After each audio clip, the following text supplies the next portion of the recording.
welcome you and address you today at this 8th session of the Permanent Forum. Let me first pay my respects to the Onondaga Nation and peoples who are the original inhabitants of this land, and to thank them for having us here again. We come together here at a time when the world is confronted with a global economic recession of unprecedented scale. This challenges us to have more in-depth understanding of this situation and how it is affecting indigenous peoples the world over. We also need to explore what indigenous peoples can contribute as solutions to this crisis, even if they are not the ones who caused it.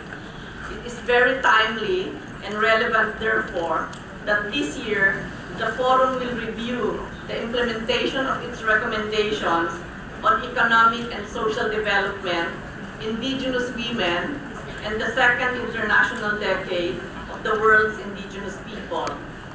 There are analysis reports on these three areas which are part of the documents for this session. What is consistent from the analysis of recommendations from previous sessions is the persistent call on governments, United Nations agencies, international institutions, and the private sector to change their paradigms and approaches in their work with indigenous peoples.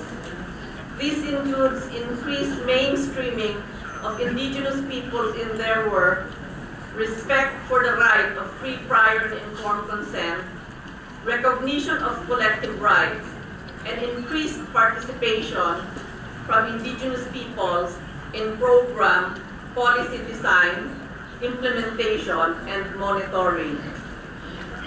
Further, there is often a lack of awareness and understanding that current program and policy formulas, even if they are successful in other settings, cannot be simply transposed and applied to indigenous peoples.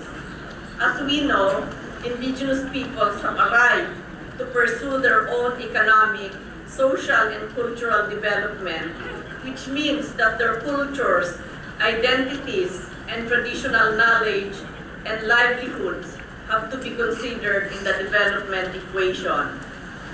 Thus, it is an imperative that their effective and meaningful participation in decision-making bodies at all levels is ensured.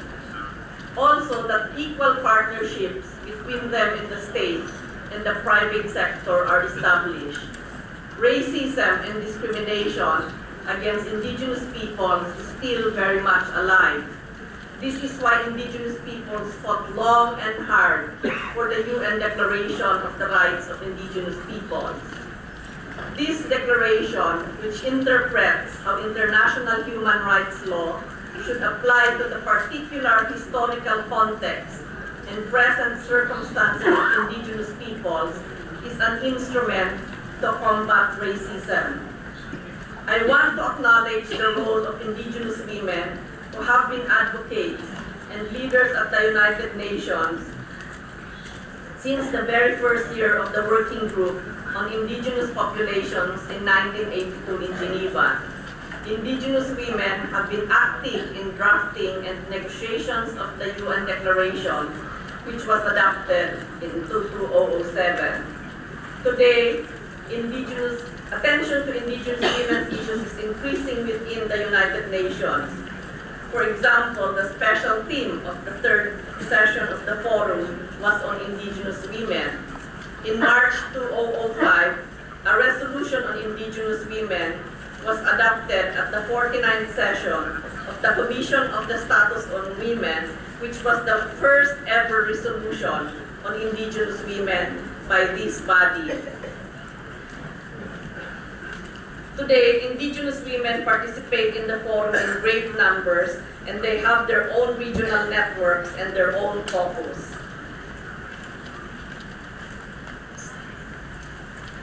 The rights of indigenous women should be protected at all times and by all provisions of the UN Declaration on the Rights of Indigenous Peoples. Article 22 calls for particular attention to be paid to their rights and special needs, and calls upon states to take measures to ensure that Indigenous women enjoy the full protection and guarantees against all forms of violence and discrimination. Violence against Indigenous women is a daily reality.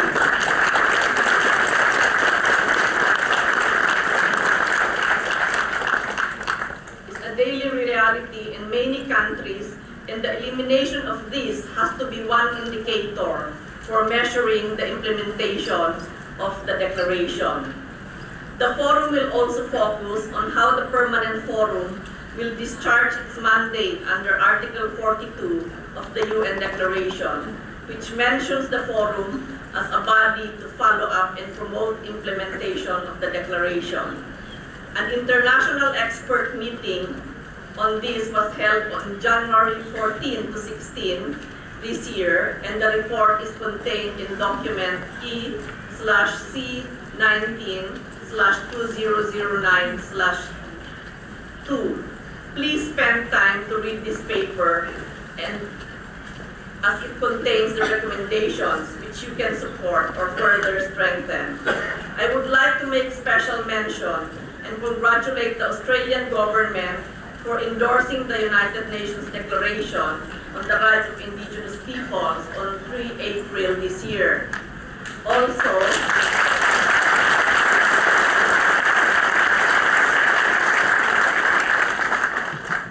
to congratulate my dear colleague, Mr. Mick Dodson, a permanent forum member who was named the 2009 Australian of the Year by the National Australia Day Council.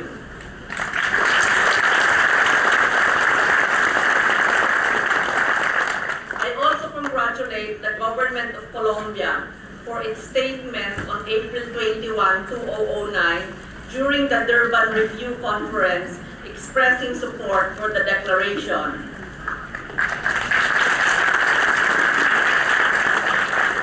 It is my hope that these acts will be translated into better protection and respect of the rights of Indigenous peoples in these two countries. As was agreed last year, we are adopting new approaches for the forum's work. We have a multi-year program in which 1 year will be a review year and the next year will be a policy year. This year is a review year where we will take stock of the implementation of recommendations on socio-economic development, Indigenous women, and the second international decade of the world's Indigenous people.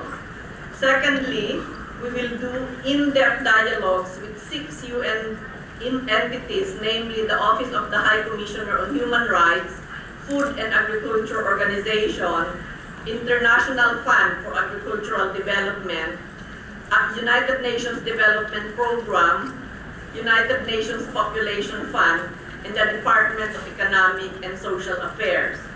These dialogues will provide an opportunity for Indigenous peoples, permanent forum members, and governments to obtain a better understanding of the challenges and opportunities that each of these United Nations agencies and bodies face, as well as their progress in discharging their mandate in relation to Indigenous people's issues.